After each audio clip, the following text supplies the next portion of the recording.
A woman was found dead in her home with 2 arrows protruding from her back. Her husband's gambling addiction raises some questions, but a mysterious note holds a valuable clue.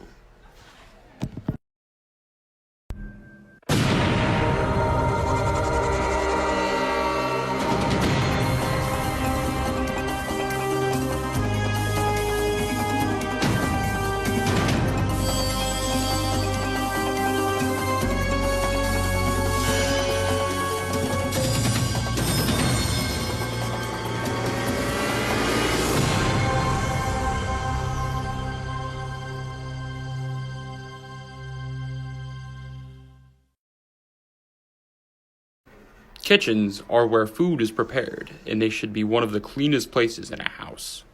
When Fiona's kitchen was found messy, it came as a shock to everyone. Fiona was always a kind person and never had problems with anyone, which makes the situation so confusing and sad. She loved her job and minded her business. She was never able to secure a full-time job and had to stick with cleaning houses, which she took pride in. Fiona worked with her friend Patty cleaning houses for clients. Fiona and me have always been close. We clean most of our houses together, and she is just such a hard worker. I've really always admired her, but while I mostly just clean for the extra cash and just kind of something to keep me busy, Fiona really needed the money. Ever since her husband Jim had lost his job, she had to really start becoming more stressed out. I was concerned when she told me that she'd been picking up extra houses just for the extra money. Fiona's husband Jim had worked in the Sharpsville mines for the past 6 years, since he graduated high school.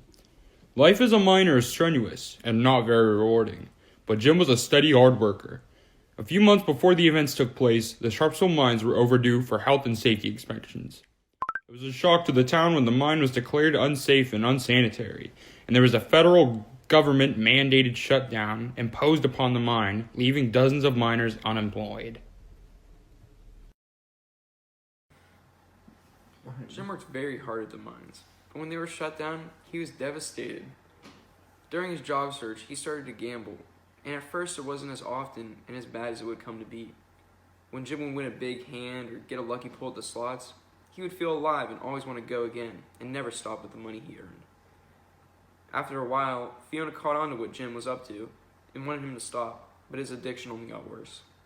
Jim would have no money to gamble with, and he would resort to taking money from Fiona or taking out big loans that he would spend all on gambling. Ever since Jim started gambling, he and Fiona's relationship has been a little bit strained, but they were managing.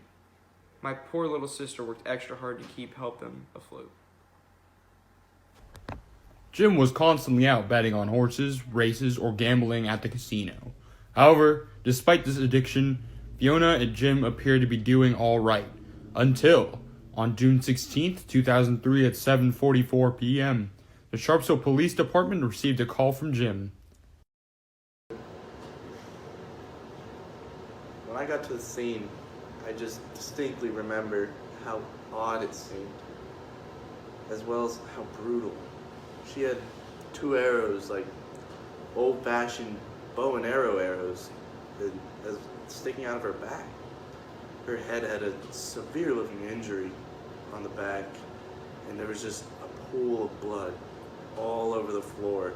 Blood was splattered all on the cabinets, and there was broken glass, broken plates on the ground. There was money everywhere, all over the floor. When the first responders arrived to the scene, they described what they saw as a common sign of struggle. The kitchen was messy. It seemed that the table was being set for dinner, but the act was interrupted by her murder. Strangely enough, there was a scatter of money around the room and several pieces of broken glass and ceramic ware. As forensics detective Timmy Logue mentioned earlier, there was a large pool of blood surrounding the victim's head. After the scene had been scoured, detectives were disappointed to find that there were no traceable fingerprints left on any of the pieces of evidence. The only traces of hair belonged to Fiona and Jim. But what baffled the investigators was what they found in their blood. Dun dun dun! We got our results back from the lab that Fiona had this toxin in her system. I think it's called tetrodotoxin, and it causes paralysis. So our first thoughts were, was she poisoned and how did it get into her system? Well, no, the autopsy showed that she had almost an empty stomach, just a little bit of food and snacks in there. So she would have had to eat some kind of fish to get that through poisoning. Our next thoughts were, if she didn't eat the fish, or she didn't eat anything on accident, how did it get into her system? And we thought, were the arrows poisoned?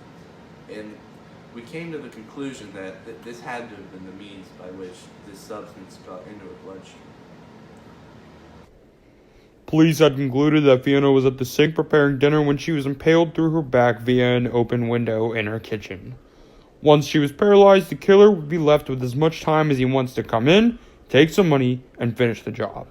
But now that they had the how, they still needed to figure out the who.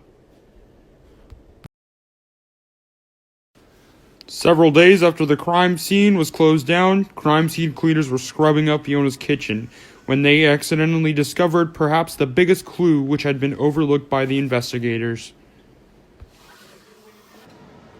In the initial searching, we completely missed the note that had been addressed to Jim.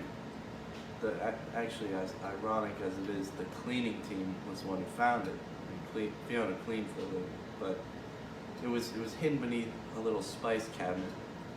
And this note was important. It was the first thing that really gave us a clue as to what actually went down. Detectives noticed that the contents of the letter seemed quite unusual. The most important piece of evidence that was found at the crime scene was the letter to Jim. The letter was found under a cabinet and was overlooked in the initial search of the room. It read, "Jim, get your act together. You will regret your choices very soon. You will get what is coming to you, and so will we." The letter is especially short, which is odd when dealing with threats, which the note clearly is. One would expect a specific figure to be given concerning the repayment of a debt.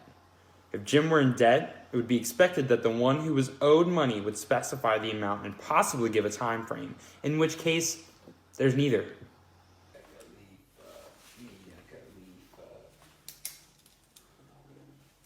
The letter appeared as though it wasn't written by someone who Jim actually owed money. So, the next step was to figure out just who it was who wrote the note. And handwriting specialists found a shocking answer.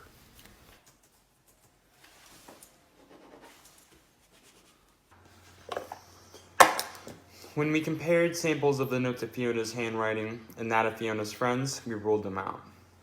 But when we compared against some of Jim's handwriting, we found the notes writing to be almost identical. Since Jim wrote his own name in the letter, we were able to say with confidence his writing and his name matched the signature to a T. Handwriting analysis finally gave the police a solid direction. Once they found out it matched with Jim's own handwriting, they decided to bring him in for questioning, along with several other people who might have been involved. The challenge police faced was with Jim's alibi, which held up very soundly. Jim had been at the track, dressed in a fine suit and gambling attire. There are records of his bets at the track. Also, his nice dress shoes had no evidence of being used to stomp in a human skull. And he was the one who made the 911 call without any cleanup attempt. So police were only left with this note linking him to the crime. This led them to believe that there had been another party involved. When police officer Craig Sandy was questioned about Jim, some of his remarks raised questions about fellow officer Stephen George. Whenever I would talk to Jim about his problem getting help, he would get defensive and angry, yelling at me that he had it under control, and that Stephen was handling him. I found it so odd that Jim hated me, but was so fond of Stephen like that. Stephen George was the officer that knew his way around town like the back of his hand. Considering his rank on the force, Officer George was often the one responding to calls and reports of disturbance. Everyone on the force knew him for his productivity and servitude. Around the months before the Fiona murder case, George spent a hefty amount of his nights watching over the casino Jim attended. The owners often had to call him in for scuffles that started amongst the tables he would play at. Jim's winning streaks were dwindling in such a fashion and frequency that he would throw fits. detectives decided to go interview the owners of the places Jim frequented. They learned some interesting new information. Something seemed low-key fishy about those two. George was here every other night, coming to pull his ass out of here. I was close to banning him from the building. If it weren't for his business, he wouldn't be in here causing such a ruckus. But that cop and that guy, Jim seemed a little off, like they were too close for comfort, more than any two guys should be. After detectives got this lead, they decided to search George's house. There, they were shocked to find many of Jim's belongings, including clothes, toiletries, just like you might find at a boyfriend or a girlfriend's house. We were absolutely stunned when we saw all of Jim's stuff at Stephen George's house. He had soap, he had a toothbrush, he had his deodorant, he had a bunch of clothes and some shoes. And the only reasonable explanation to come up with was that they were sleeping together or partners in some way. Also discovered in George's house was an archery bow, one that could have been used to fire the arrows that immobilized Fiona. And finally, when George's computer was searched, they found that he had ordered tetrodotoxin, the very same substance that was in Fiona's blood.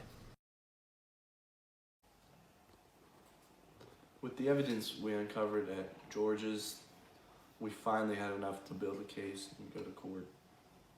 We discovered Jim had been borrowing money from George, and George wanted Jim to leave Fiona for him, and he'd forgive him his debts since he'd be living with him and they'd be partners.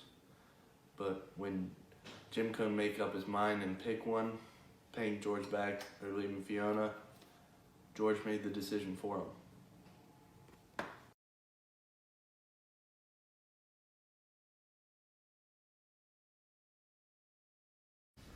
The prosecutors believed Fiona was making dinner for her and Jim to eat when Jim got back from the track gambling.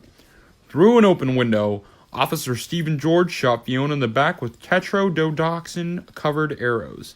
The toxin paralyzed Fiona and she dropped her dishes and knocked her glass over.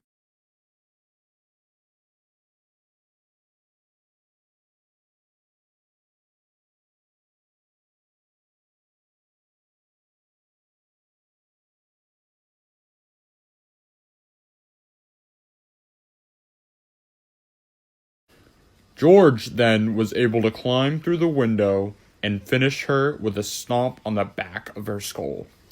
Jim got home later, saw what had happened, and wrote the note and scattered his winnings to cover for George, his lover. The jury found Officer Stephen George guilty of murder in the 3rd degree. He was sentenced to 30 years in prison. Jim was charged with obstruction of justice and crime scene tampering and sentenced to 18 years in prison.